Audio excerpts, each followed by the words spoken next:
Hi there, Spence. We're testing the recording. Not sure how it goes. Restrooms are out there to your right, move back there to your left, and we want to thank you all for coming, and I appreciate you taking the time to come here. What I'd like to do is just introduce our team first. Take just a couple minutes. I'm Bob Aldridge, broker manager there. Been there for 37 years. So I want to introduce Andrea Ernest. She's our property manager. She posts rents, deals with owner statements, lease renewals, lease expirations. So maybe you can put a name to a face there. Introducing all these people. She's been with us over 15 years. Cindy, sitting right next to her, Cindy Montano. She's a front desk person, which is one of the most difficult jobs in our business. That's where people come to complain. But she posts all the invoices. She's bilingual in Spanish, so that helps out a lot with one more of our renters. And does a backup person for showings, answers phones, pays invoices, and she's been with us over 10 years. Rocky Germano up here is an RPM, which is a residential professional, which is a property manager designation.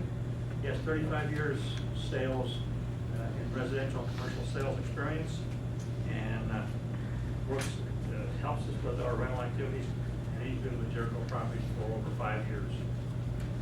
And then Bob B, and I'm Bob A, by the way.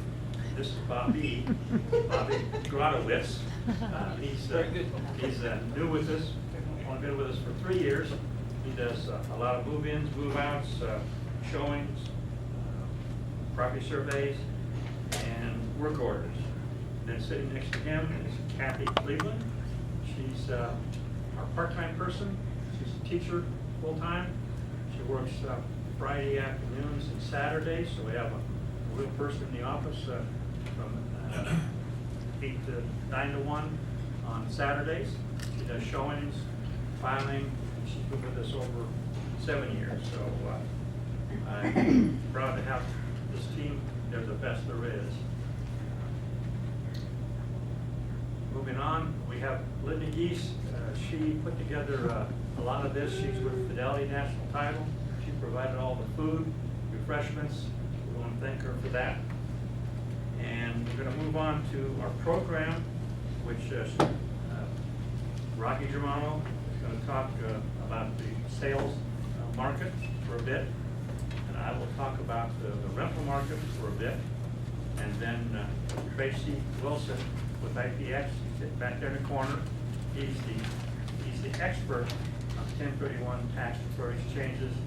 And he could talk for a long time, but we're going to limit him to an hour tonight because he's very, very, very knowledgeable. So with that, I'm going to let Rocky talk about the sales side. Thanks, Bob. We have our staff meetings on Wednesday mornings, and when we got to that agenda item about the forum here tonight, Bob reminded me I only had 10 minutes. And throughout the day, he only reminded me about 3 times that I only had 10 minutes. And it could be that Bob knows me pretty well. We've been friends for a long time, and he was on the board when I was on the board of Jefferson County Association of Realtors. I wanted to talk to you about the current status of the sales and what the overall market's doing. I think a lot of you in here pretty well know what it's doing. And I've been gathering material for over a year on, I'm seeing the market slow down. And I just wanted to put everything in writing. 10 minutes is a short time for a long-winded text. Market conditions, the last 5 years, we have seen an escalating price. It's across the board.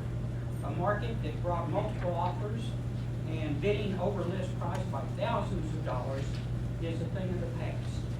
Days on the market average less than a week, and the available inventory never reached much over 4,000 units.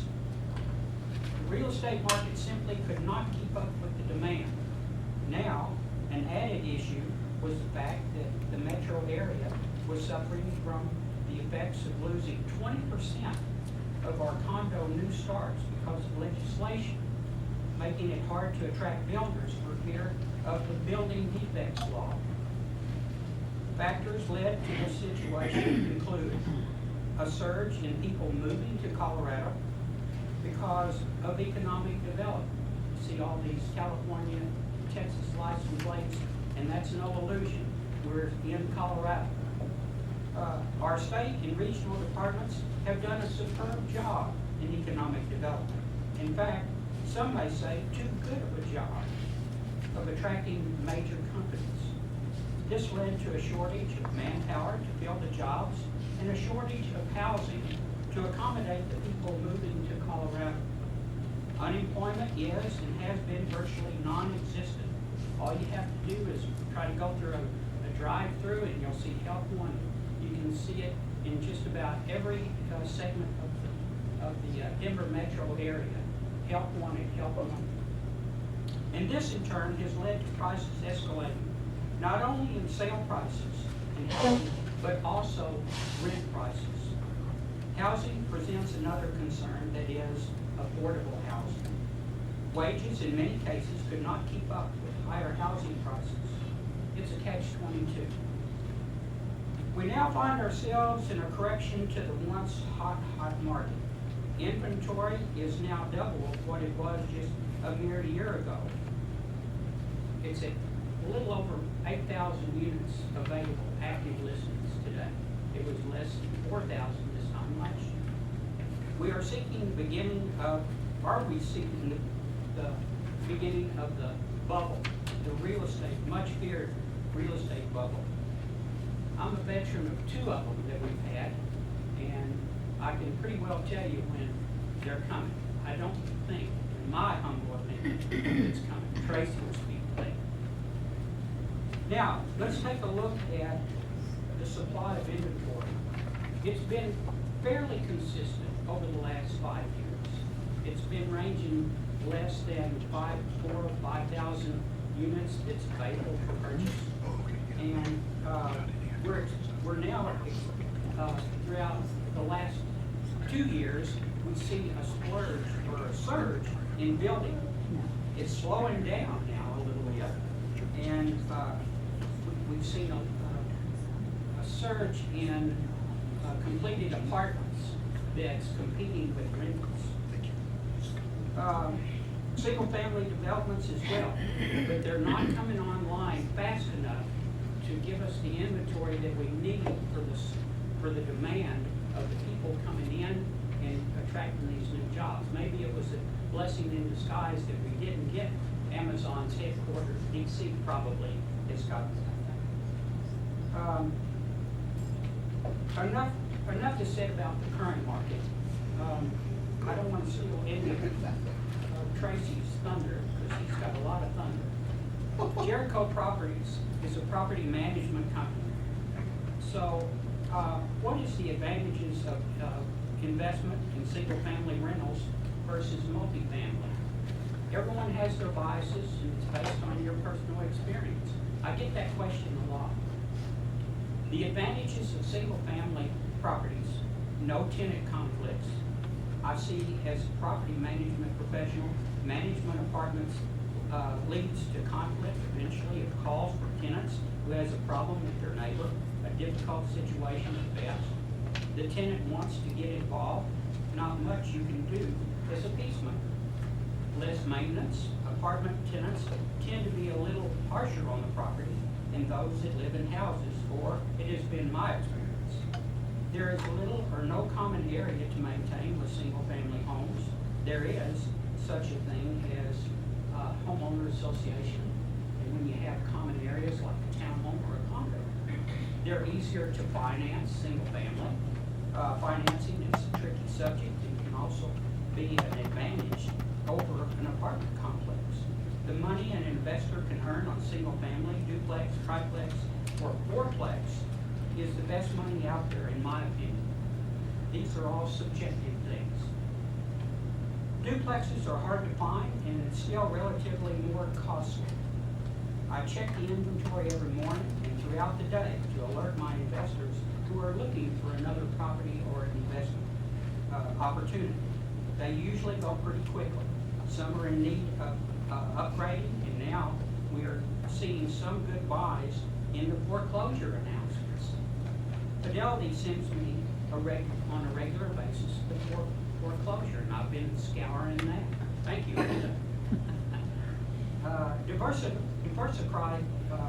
Diversified across several local markets. Single-family homes, for example. When you buy a single-family home in an area that dropped during the past recession, it may have dropped 50%.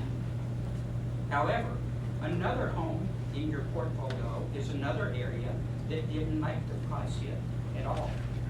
Liquidity.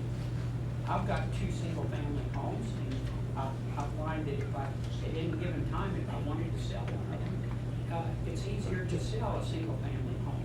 It's more liquid. The buyer pool will consist of first-time home buyers, move-up buyers, downsizing buyers, or investors. A larger pool of buyers makes the property much easier to sell if needed. To me, an investor as myself, I think that's the biggest advantage. To evaluate an investment property, I utilize a software program to easily figure dollars and cents. I have included that sample in your books there to give you an idea what kind of information you can perform on a particular property. I also do the broker price opinions, and I've been doing these for many, many years as to what the current value is on a specific property. You might be considering buying or selling. I know I have a limited time here, so I'll leave my offer to consult with you. I have my business cards at any time if you'd like to talk over your particular situation, because everyone's investment needs are very specific and unique. And I just close by saying there's one of my favorite quotes from Dale Carnegie that says, "Inaction breeds doubt and fear. Action breeds confidence and courage. If you want to conquer fear, do not sit home and think about it. Go out and be busy." I personally think this is a good market to find a good buy. Thank you. Oh, by the way, you have a calendar from Jericho, and each one of you printed your birthday. Thanks, Rodney. Well, Rocky talked about the sales market. I'm going to talk about the rental market. In your handout there, in the rental section, the first part of that, there's a vacancy and rent study. That's done on single-family homes, duplex, triplex, fourplex, individual condos, and townhouses. Now, that survey was started back in 2001, and I was involved with Gordon Von Stroh at the University of Denver to help get that survey started. He passed away in 2012, and his daughter, Jennifer Von Stroh, and Ron Thorpe at the University of Denver continued to do that survey. Well, they had great participation early on, and in the last couple of years, the participation of providing the data, which we provided data on all of our single-family homes to them, that participation dwindled to the point where the second quarter of this year was the last survey they put out. Historically, the vacancy rate on single-family homes has run about half of that of apartments. Well, that whole industry is, the numbers are getting turned upside down. We'll talk about that in a bit. But in your packet, there's page 2 of the 2018 second quarter vacancy and rent study. I'm just going to highlight a few things. There's a lot of information on there, a lot of statistics. I don't want to dwell on any one of them. It gets overwhelming. But the vacancy rate on single-family homes hit 8%. Interestingly enough, that's about the same rate as apartments, which I'll go into more detail in a bit here. And that's the highest vacancy rate we've had in single-family homes since early 2003, and one was 3.3 in the previous quarter. Summary only goes back to 2011, so it doesn't reflect the 2008-9 recession that we went through, or the downturn we had in, I think that was the end of 2002 and 2003. Interesting enough, Broomfield Boulder has the highest vacancy rate of 23%.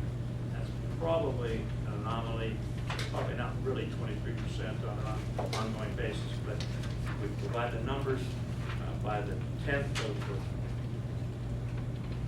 quarter to them, and that's what they report. So that probably reflects kids getting out of school and a lot of wives going back home for the summer. So my guess is you'll see that rate change, but 23% really high. That harkens back to the recession time. But the next highest rate was 8% in Denver, and Jefferson County was at 3.9%, the second lowest rate of any county in the metro area. Average days on the market is up to 25.8 days. That's up from 21.4 days the first quarter, and up from 15.2 days in the second quarter of 2015. So you see that trend following the same thing in sales. It's taking longer to rent a property. There's more properties available, and the vacancy rate's going down. The second part of that is the apartment vacancy and rent study for the third quarter of 2018. So that does provide you with some really current information, but that's apartments. We have a couple of people in here that own apartments. Most people own smaller 1 to 2, 4 family properties. But the vacancy rate actually went down in apartments for the third quarter, from 6% in the first quarter to 5.5 in the second quarter. And the average rent also went down. I made reference to a newspaper article that came out about a week ago, or 2 weeks ago, that said strange things afoot, rents and vacancies decline. Historically, they don't both go down at the same time. One goes down, the other one goes up.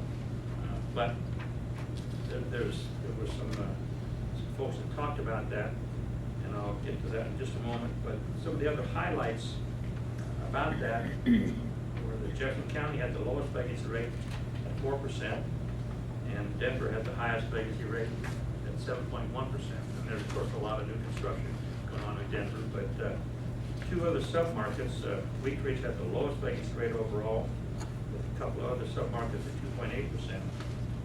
The back page of that section in your handout shows the average price for an apartment and the average vacancy rate. There's an awful lot of stuff in your handout. I don't expect you to grasp it all right now, but it really is good reading when you get home or when you have a little more time. Yes? Is the pricing based on a particular size apartment, or is it just across the board? The average is just the average, and that's one of the issues with these numbers. Now, the reports are 30 and 40, 50 pages long, going a lot more detail. What you're seeing in this handout is a lot of what hits the newspaper, and it's just a broad brush of the average is this, the average is that, and everybody's property is not average. So, you know, the studios and a 5-bedroom house, the rent is an average of whatever. So it doesn't tell you a lot, but if they're measuring the same thing all the time, then it gives you a better picture of where things are going. And so they're using the same criteria all the time. Does that answer your question? It does. Okay, great.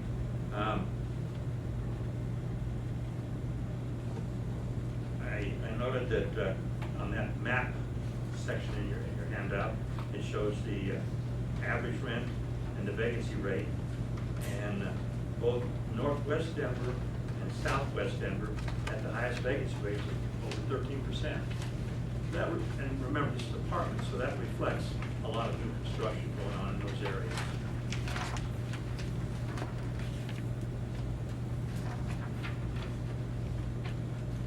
I think one of the things that affects some of us right here in the room is that the vacancy rate in Wheat Ridge is at 1.7%, but the average rent in Wheat Ridge is only like $1,100. We haven't built a lot of new stuff in Wheat Ridge of late, for a long time now. And so they have a lot of older properties that are C properties in most cases, so they're not demanding as much rent as you would get if you had an A property that you were looking at. The average rent in downtown Denver was $1,958, which reflects the new construction. I commented about the strange things afoot, where rents are going down and vacancies are going down. The newspaper article from October 24th, and Ron Thorpe from the University of Denver that produces both these surveys said that he feels that the vacancy rate will rise above 7%. Well, that may or may not be the case. I don't do predictions anymore. So, but Theo Nicholas, a Harvard graduate and a real estate investor, feels that the builders are not going to be able to deliver as many units as were projected or permits that were pulled. So there's going to be more balance to the market. He didn't put any numbers on it, but that's just something to file in the back of your mind and think about. The final part of my presentation is involving a new ordinance that was passed by the Denver City Council in August of this year that says effective January 1 of 2019, source of income is a protected class, just like all the other protected classes of race, et cetera, et cetera. You all know all those issues. Source of income could mean Section 8 housing voucher. It could be a voucher from the Colorado Coalition for the Homeless. It could be a VA voucher, and as well as the other sources of income that most of us already counted towards their people qualifying, but Social Security benefits, and let's see what else was there that I might have missed. Disability checks, Social Security checks, and student loans. And it's just interesting that they get to count that as income. Most management companies use a factor of X times the rent for income qualifying to determine if the folks qualify or not. Now, there's that, plus there's other parts of qualifying that determine if the applicant qualifies. But on a housing voucher, the renter is maybe only paying $100 of the $1,200 a month rent. So if that was a market rent of $1,200, we would require 2.5 to 3 times the rent, or $3,600 a month to qualify. Well, a housing voucher person makes nowhere near that kind of money. But Section 8 came in and spoke to our property managers group here about a month ago and indicated that we ought to set our qualifying criteria for income as 3 times or 2.5 times whatever the renter was paying. So if they're paying $100 a month and Section 8 is paying $1,200 or $1,100 a month, then they just need to make $300. Now, you don't have to change the balance of your qualifying criteria. So we still do a credit check and make sure that we have credit scores they have to meet.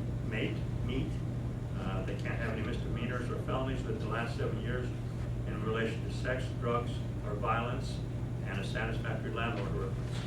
So on one hand, they're trying to help these folks get housing. But on the other hand, I don't believe it's going to help a lot.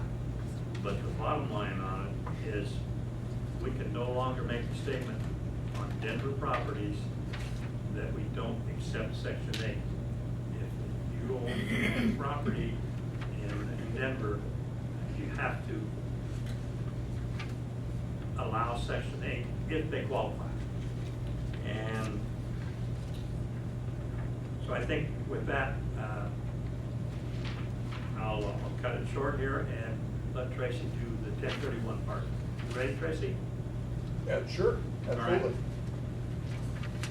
Thank you, Bob. Let me just add one thing, ladies, coming up here.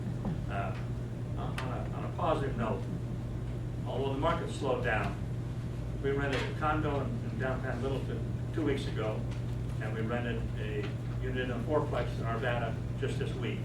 So the point is, we need to stay out there in the marketplace, promoting properties, showing them, and just takes Well, that. we only have 6 places available, so. Yeah, so it's worth our time to get that one person who qualifies.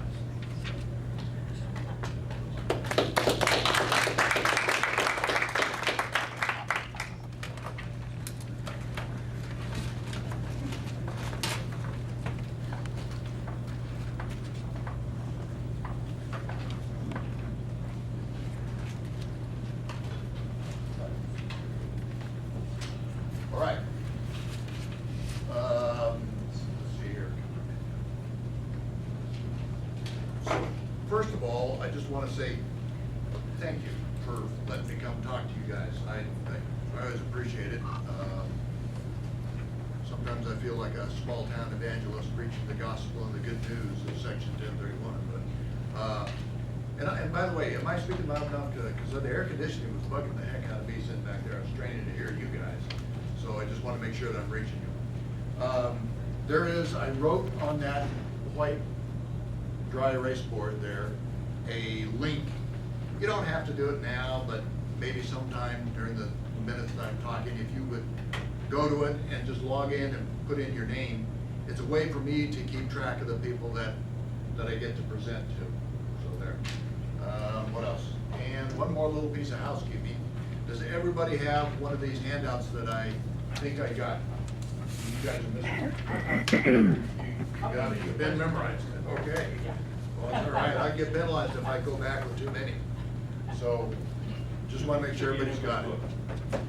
All right, so let me just start out with like 2 commercials. That's all. It's all you have to suffer through. Commercial number 1 is about our company. IPX stands for Investment Property Exchange Services, Inc. With a big mouthful of the name, you can see why we're shortening it up to just IPX 1031. We are a qualified intermediary or an accommodator, either one of those names in the tax code. We facilitate tax-deferred 1031 exchanges. So when somebody sells investment real estate of any type, they get hit with capital gains taxes, which we're going to talk about a little bit. It's about 30% actually. And if they don't do an exchange, they'll have to pay that tax. But if they do a 1031, those gains from the sale roll over into the next piece of property that they buy, that they exchange into. So we facilitate that as required by law. That's one of the rules, that you have to have a qualified intermediary. And we happen to be the largest in the country. A little bragging, we did about $4.6 billion worth of 1031 exchanges last year. And in the state of Colorado, we did a smidgen over $850 million. So we are truly the 600-pound gorilla in the room. The nearest competitor nationwide wasn't even quite $1 billion. So we almost did as much business in Colorado as that next nationwide competitor. Okay.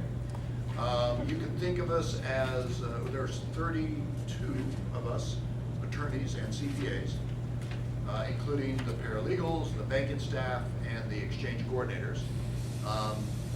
We're about 250 some employees, wholly owned by Fidelity National Financial, F&F. And Fidelity National Financial is a humongously big, the largest title insurance company in the world, certainly in the United States. They do business throughout the United States through the following title companies. Alamo Title, that's a big deal down in Texas. Yeah. Chicago Title, Fidelity National Title, Heritage/Commonwealth Land Title. Outside of Colorado, we also do business underwriting title insurance through Picor and Lawyers Title. Did I forget anybody? I think I've got them all. We close about 1 out of every 3 real estate transactions. So whether it's residential or commercial, 1 out of every 3 deals goes through Fidelity. That said, we are in the midst of acquiring Stewart Title, and I thought I should let you know that. That acquisition will be completed hopefully by the end of the first quarter of 2019, barring any objections from the DOJ. The Department of Justice starts to take a real hard look at you when your market share gets close to 50%. We'll be at 45, so we got to mind our P's and Q's. So that's commercial number one about who we are and our company. Fine. Commercial number two is just a smidgen about me. I think, you know, when you do a 1031 exchange, how many of you are actually investors and just investors, people that own real estate? Okay. How many of you are real estate agents? Yeah, some of the same hands, okay. So one of the rules in doing a 1031 exchange is that you essentially have to turn the client over to us. We certainly have to hold on to the monies from the sale. And so I think you ought to have a certain comfort level with my expertise, with IPX's expertise, and maybe a little bit of chemistry, like, you know, is this guy walking chew gum, is he a decent dude, or what? So I'll tell you a little bit about me. I have been doing 1031s now for about 15 years. I can't believe that sounds so long, I just make myself feel old. The first 6 or so of those years, I actually had my own company. I sold it in 2008, I sold half of it to a bank, the other half I sold to Fidelity. I came on board as a partner with Fidelity and IPX, and I've been doing exchanges with them for the last, whatever it is, 10 years. Let's see, I need to put in a plug for my business partner, by the way, if this is being recorded, Danita Behill. Everybody knows Danita. She's been doing this for 30 years or some big long number in title insurance. Everybody knows Danita. They always like her better. She's nicer than me by a long shot. All right. So, and in my previous background, I was an investment banker, about 13 years with Merrill Lynch, doing M&A work, and about 7 years with Credit Suisse out of Zurich in London. And nobody cares anything anymore about investment bankers. So I really got a one-up on now. I do 1031 exchanges. Nobody is impressed with that. All right, so that's it for commercials. Let's dive into the material. Is that okay? All right, so I think a nice place to start, and we got a small crowd here, so we can, you know, ask questions as we go along. I want you to feel free to interrupt and ask questions at any time. If you sell real estate, so I gotta make a distinction right off the bat. I'm not talking about selling somebody's home where they live, not their personal primary residence, not owner-occupied property. Instead, I'm talking about the sale of investment real estate. Single-family rental house, a rental condo, a duplex, a triplex, raw land, an office building, strip shopping mall, anything that is investment real estate. If you sell it and you've got some sort of gain or profit on that sale, does anybody know how much you're gonna have to pay in taxes, capital gains taxes on that sale? Give me a shout. This is this little audience participation thing. 30, that's because you read the handout. Somebody said it. Somebody said that? You said it. I've been doing this too long today. Yeah, it is 30%. It's a little surprising since capital gains are only 15%. Or if you're in a really high tax bracket, it's 20%. So where's the 30% stuff coming from? It's broken down like this. And if you want, I would like to direct you, see, with your hand out, on the front page, it's got the little diagram in the middle. I want you to turn over to the back side. And at the bottom box, is a breakdown of all the capital gains taxes. So I'm gonna do something a little weird up here, but I'm sort of in the mood. It's 6:30 at night. So if you could just watch me for a second. I'm gonna become the living graph for just a moment. You buy real estate, and over time, that real estate goes up in value. So, pretty good graph. That's the appreciation of the real estate. Whatever that dollar amount is, however much the real estate investment has gone up, that appreciation is gonna get whacked at either 15% and maybe even 20%, depending on the client's adjusted gross income and the amount of the actual gain itself. Okay, there's another capital gain. Again, the next line down should read depreciation at 25%. So again, me being the graph, you buy the real estate, and over time, not only does it go up in value, but accounting-wise, the property has been doing this. It's been going down in value. Every year you get to take depreciation as an expense, and that depreciation just builds up until someday when you sell it, that depreciation all gets recaptured and it is treated as its own separate capital gain. And no matter what your income is, it gets whacked at 25%. So note to self, we sort of learned something here as we go through the numbers. When you sell investment real estate and you hope to defer those gains, there are two chunks of gain. One chunk is the appreciation, the other chunk of capital gain is the depreciation. And both chunks hopefully roll over into that next property that you buy. But we gotta finish the story. So there's 15 and 20%, then there's 25%. Both chunks of gain could be subject to the ACA, the Affordable Care Act. It's got its own name in the tax code, section 1411, the net investment income tax. And it basically helps fund the Affordable Care Act. So both chunks of gain, the appreciation, the depreciation, get hit with the 3.8% gain above certain income thresholds. And last but not least, the state of Colorado has got to get its pound of flesh. On both gains, the appreciation and the depreciation, the state of Colorado is going to get its taxes at 4.63%. So now if you're any good with math, and you're adding all these numbers up, 15, 20, 25, 3.8, 4.2, that's a lot more than 30. But they don't work that way. These capital gains tend to blend together so that the effective or blended rate is almost always 30%. If you're talking to a client about the sale of their investment real estate, you're going to be on pretty safe grounds by telling them that their hit is going to be 30%. Because they're going to maybe push back on you and say, you know what, you're not really a CPA, you're a real estate agent, and you don't have to remember the numbers maybe. Just push back on them and tell them you forgot the depreciation. So I'm always trying to think like you when I used to be at your guys' side of the aisle. All right, one last note about these capital gains taxes. What if you have a client that's selling real estate in a high tax state, like California, or New York, or New Jersey, or Illinois, or Philadelphia, Pennsylvania? Anybody know what the state income tax rate is in California? 13.3%. Take a look at our 4.63. Even if you round ours up to 5%, California is more than twice what we are, which is why they're all moving here. A little bit of humor. So if they are selling property in a high tax state, then their hit is not going to be that 30%. It's probably going to be more like 40%. So that's what's being saved if you do a 1031 exchange. That 30 or 40% capital gains hit can be avoided by just doing this 1031 exchange stuff. So let me just pause before we go into the rules of doing a 1031.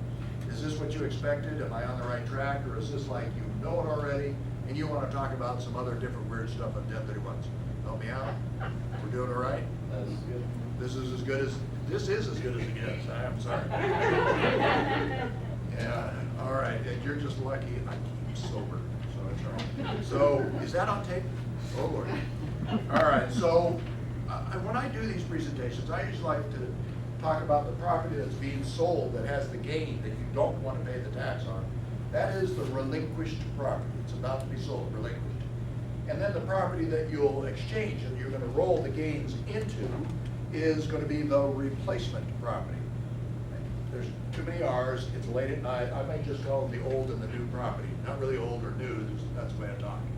And I always try to do it from left to right, just like you read from left to right there. So what types of real estate can you sell and do this 1031 exchange stuff on? Any. You can do it on any type of real estate. Raw land, farms, ranches. You can do it on apartment buildings, rental condos, vacation homes. Vacation homes qualify, or they can qualify. Any type of real estate works. Let me do another example. I like stories. Can I give you one story?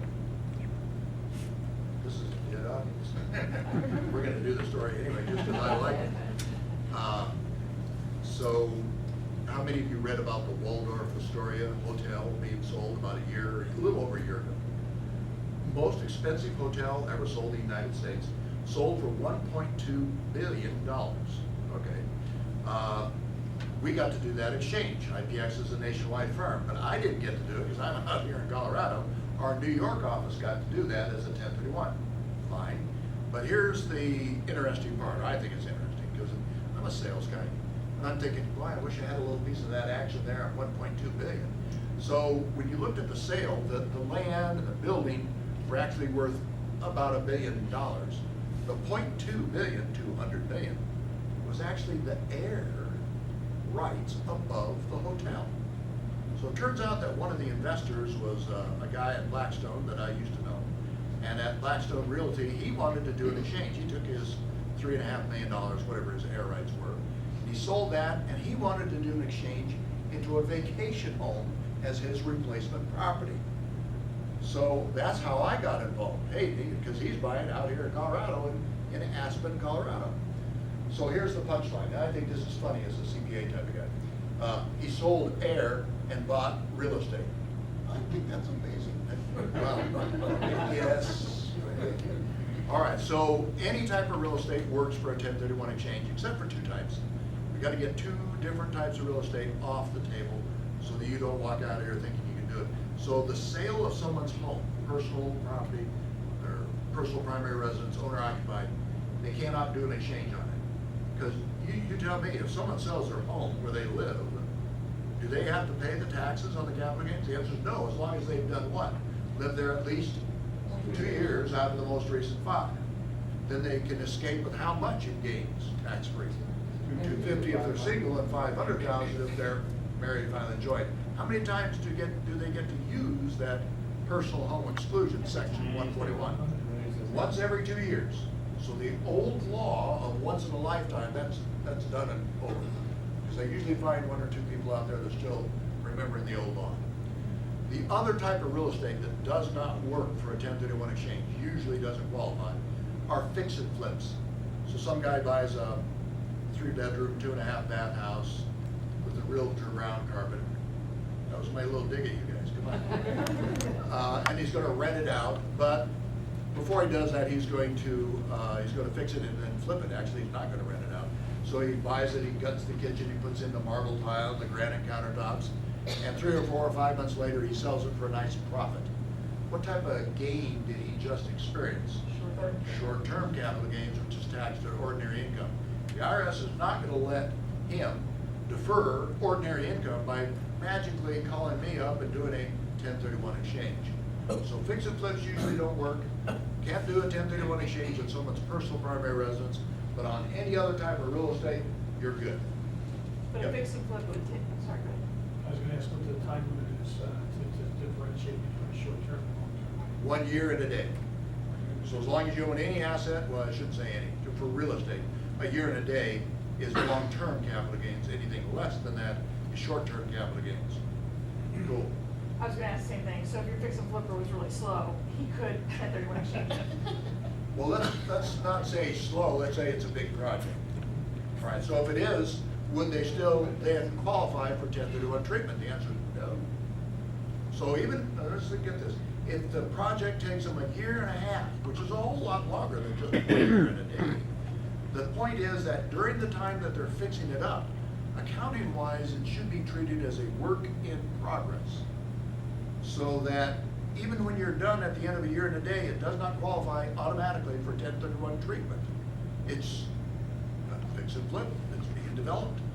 If he held on to it for another year and a day after the development, renting it out or whatever, then he could probably use 1031. All right. Well, how does he prove that?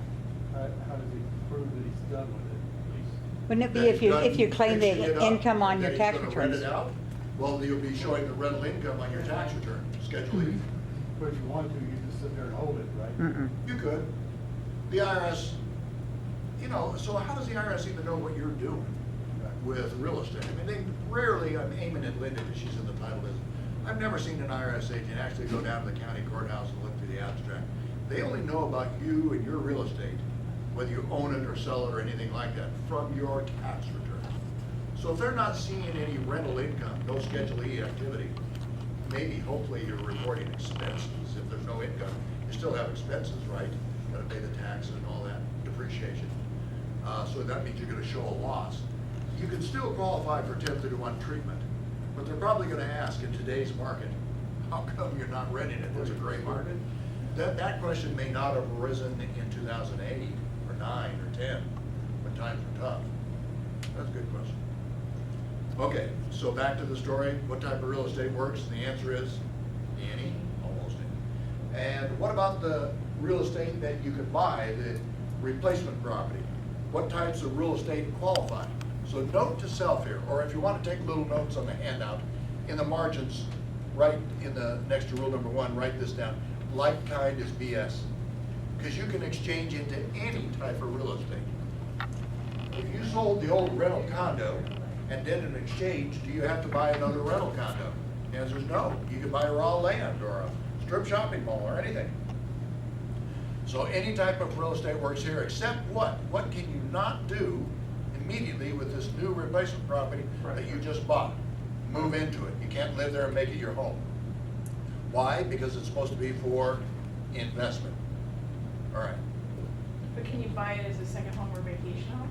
Yes, So- and have some limited personal use. So let's go off track. How many of you would like to talk just about 2 or 3 minutes about vacation homes? Yes, no? Sure. Dang, that's a lot of it, okay. So I'm gonna give you like 3 bullet points. If you wanna take notes, that's great. Vacation homes. Whether it's the property that you're selling is a vacation home or second home, or if it's the property you're gonna buy that you're gonna exchange into being a vacation home. Either way, the IRS is, the first bullet point is, there is a 2-year tolling period. Meaning that if it's the one being sold, they're gonna look at the previous 2 years before you sold it. If it's the property you're buying, they're gonna look at you for the next 2 years. So there's a 2-year examination or tolling period. Second bullet point. For each year of the 2 years, for each year, you've got to restrict or limit your personal use of that property to no more than 14 days. No more than 14 days for each year of the 2 years. Let me just do a little sidebar here as you're thinking about that. So I've got a couple of condos. One of them's up in Winter Park, actually. And again, Amy and Linda, because she used to have a condo up there. And I rent it out. I'm getting 375 bucks a night in ski season. Pretty good deal. But I'll go up at Christmas time and ski a couple of weeks with the kids, and then they come back from school. We do a little spring skiing in March. And my personal use of that property will someday, if I ever sell it, it's been a rental, but I've tainted it with my own personal use. How much can I use it and still be able to sell it and do a 1031 exchange? Well, the IRS says, bullet point number 2 that we just talked about, says no more than 14 days for each one of those years. One more bullet point. So we have 1, 2, 3 bullet points. Third one says, you must rent that property out. You gotta actually have rental income. More than 14 days for each year of the 2 years. So you gotta limit your personal use to 14 days or less, and you gotta rent it out more than 14 days. Now, let me show you how to get around some of that stuff legitimately. There's another part of the tax code 288 that says the 14-day maximum that you're limited on your personal use, you are actually allowed to use it up to 10% of the amount of time that you rent it out. So I rent my condo out for about 300 days, each year. What's 10% of that? 30. So now I get to use it 30 days, which is a whole lot more than just 14 days. Cool. There's another method, so to speak. Is this really going to be out on Facebook? Should I be concerned? We'll worry about that later. So part of it is maintenance days. So you're allowed to stay in the property for personal use as long as you're fixing the place up. So what happens is, to me, is I'll buy a couple of gallons of paint from Home Depot and I keep the receipts. And then I go to the condo and I take a couple of swipes to the dining room wall. I'm so tired I've got to go skiing. And the next day I might go down to Murdoch's and rent a steam cleaner. And I plug that steam cleaner in at the condo, and I'm exhausted. I've got to go snowboarding with the kids. So those are 2 maintenance days Maintenance days do not count against your personal use days, but they need to be reasonable because they're not defined in the tax code as the maximum number of days of maintenance. They need to be reasonable. All right, so that's enough on vacation homes. We're all good? Yep, great. Quick question on, that only applies to personal living, it doesn't apply to businesses. So if I exchange into a strip mall and I have my business running out of the strip mall, That's okay. Yep. This personal use stuff is only on investment property that's treated for personal vacation home use. Yep. Question, Linda? Can I get to take a half-second break so I can change the film? Sure, because I Okay. need to get my water anyway. I forgot it way Okay. back there and I'm parched.